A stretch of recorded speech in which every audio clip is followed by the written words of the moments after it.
Hai Kulikers, kenalin nama aku Winnie yang bakal nemenin Kulikers di Kulik-Kulik season ini. Dan pastinya kita akan membahas seputar tren dan isu psikologi yang produktif, kreatif, inovatif, dan edukatif. Kulikers, kan pernah nggak sih melihat seseorang diperlakukan dengan tidak pantas? Atau mungkin Kulikers di rumah pernah mengalami kejadian serupa, merasa terancam dengan kekerasan.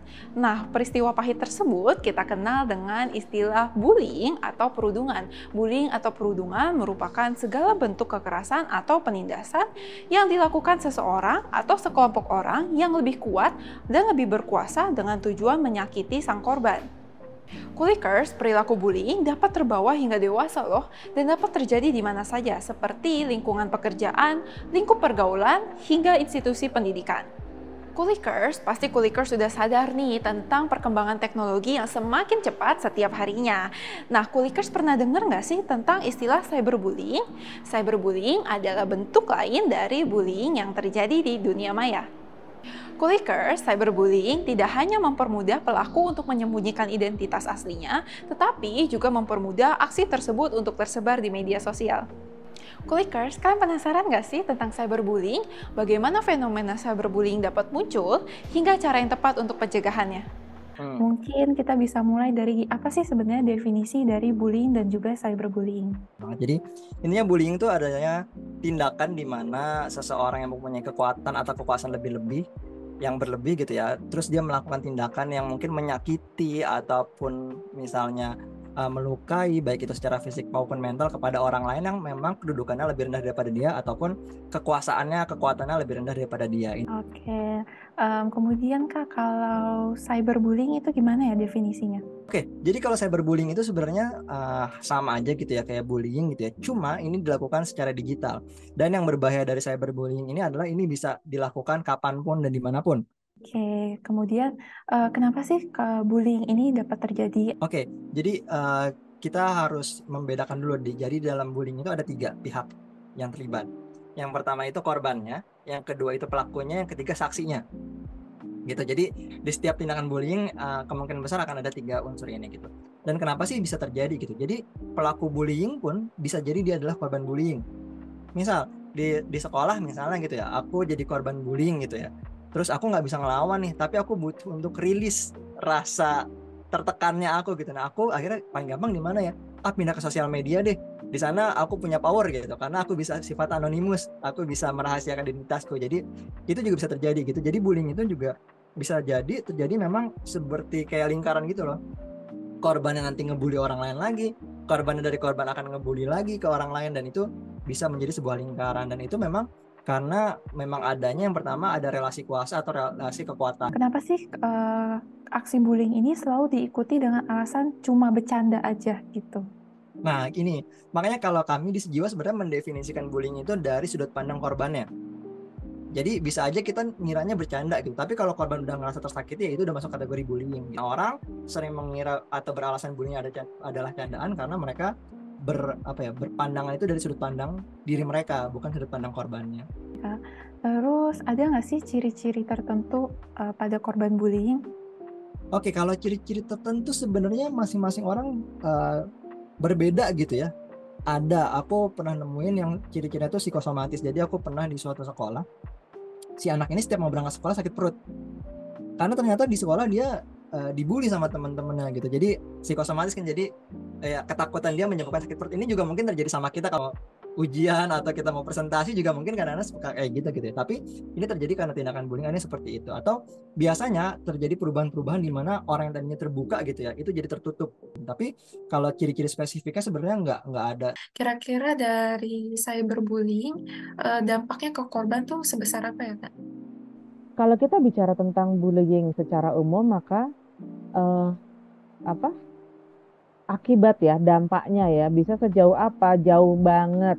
Kompetensi sosial menurun, kesehatan fisik bisa menurun, bisa menurunkan prestasi juga karena mengalami gangguan konsentrasi. Bahkan bisa jadi menjadi pengguna obat-obatan terlarang atau menggunakan obat-obatan secara ilegal.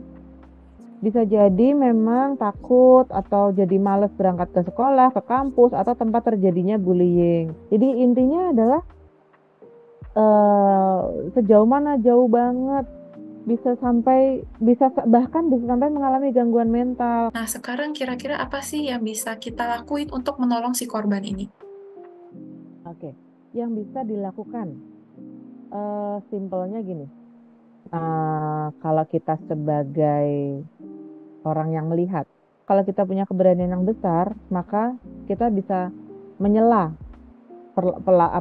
pelaku intimidasi itu. Bisa kita menegur, atau misalnya kita tidak punya keberanian yang cukup, kita merasa sedang merasa juga tidak nyaman dengan situasi itu, ya kita laporkan, gitu.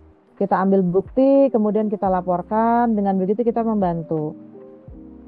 Kemudian juga misalnya kayak saya sebagai tenaga profesional ataupun kalian-kalian sebagai mahasiswa begitu ya, kalau melihat hal seperti itu, kita bisa menjangkau korban.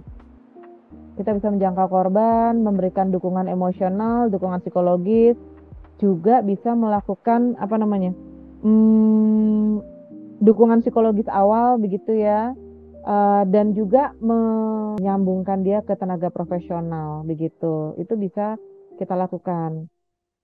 Kalau misalnya kita bisa menjangkau pelaku, misalnya kita cukup punya power, terus kemudian kita kenal dengan pelaku, kita punya akses untuk menjangkau pelaku, kita juga bisa melakukan pendekatan pada pelaku dan mencari tahu apa sih yang membuat dia itu melakukan tindak perundungan. Terus nih Kak, kira-kira apa yang bisa kita lakuin juga untuk mencegah, jadi tindakan preventifnya, biar kasus bullying ini udah menurun kasusnya di Indonesia? Satu, sosialisasi terus. Sosialisasi tentang apa? Sosialisasi tentang bahaya perundungan. Supaya apa sih? Supaya si pelaku itu paham. Ada loh dasar hukum. Lalu yang kedua, menciptakan sekolah aman, gitu ya. Menciptakan sekolah aman dengan apa? Dengan sistem. Misalnya kayak, kalau jam istirahat atau kalau jam awal atau jam pulang, itu gimana sih sistem pengawasannya? Kalau misalnya sekolah-sekolah yang menyediakan CCTV, ya sediakan CCTV di sudut-sudut mati. Sekolah-sekolah yang ada sudut matinya itu biasanya menjadi tempat yang nyaman buat perundung untuk melakukan aksinya. Yang ketiga, nah ini nih yang penting sekali, menciptakan keluarga yang sehat, keluarga yang menurunkan nilai-nilai yang positif, nilai-nilai yang mengajarkan anak itu menjadi pribadi yang tangguh, pribadi yang kuat, pribadi yang tahu bagaimana cara menghormati orang lain, pribadi yang tahu cara menjaga hak-haknya. Mungkin sebagai penutup, Kak Otik ada nggak sih pesan untuk kulikers di rumah yang mungkin pernah mengalami pembulian atau mungkin sampai sekarang masih jadi korban pembulian, Kak? Oke. Hai Kulikers, pesan saya sebagai seorang psikolog ya, saya paham tidak mudah untuk kalian sebagai korban, gitu ya. Tetapi kalian punya daya, maka perjuangkan hak kalian untuk hidup bebas dari ancaman, hidup bebas dari tekanan. Kalian punya hak untuk itu dan silahkan kalian perjuangkan. Hai Nick, Halo Win. kamu lagi ada masalah gitu kah? Iya, sebenarnya aku tuh lagi ada masalah akhir-akhir ini. Dan masalah itu sebenarnya udah dari seminggu yang lalu tapi nggak kelar-kelar. Emang masalah apa sih? Akhir-akhir ini aku dibecandain sama teman-teman aku di Instagram sama Discord. Dan menurut aku itu udah berlebihan banget. Mereka sih bilangnya aku perlu cermin biar aku gak baperan di tongkrongan. Tapi aku gak bisa tahan sama candaan mereka. Aku gak bisa, Win. Aku harus gimana ya? Menurut aku ya nih, kamu jauhin aja sih teman-teman kamu yang kayak gitu. Lagi pula itu juga toksik. Dan aku rasa kamu bisa kok report akun Instagram mereka dan jauhin aja, nggak apa-apa. Aku yakin kok kamu nanti bakal ketemu lebih banyak teman yang pengertian sama kamu, yang lebih cocok sama kamu, yang tahu juga batasan untuk bercanda itu sampai di mana. Makasih, Win. Sama-sama. Nah, Kulikers, sekarang Kulikers udah paham kan tentang bullying dan cyberbullying? Coba sekarang Kulikers komen di bawah gimana sih cara penanganan cyberbullying versi kalian. Nah, Kulikers, sampai di sini dulu ya perjumpaan kita kali ini. Jangan lupa untuk tonton terus Kulik-Kulik setiap hari Rabu, karena Winnie nggak akan bosan untuk bagiin informasi menarik lainnya. So, pantengin terus YouTube-nya UMN TV. Sampai jumpa di episode 2. See you, Kulikers!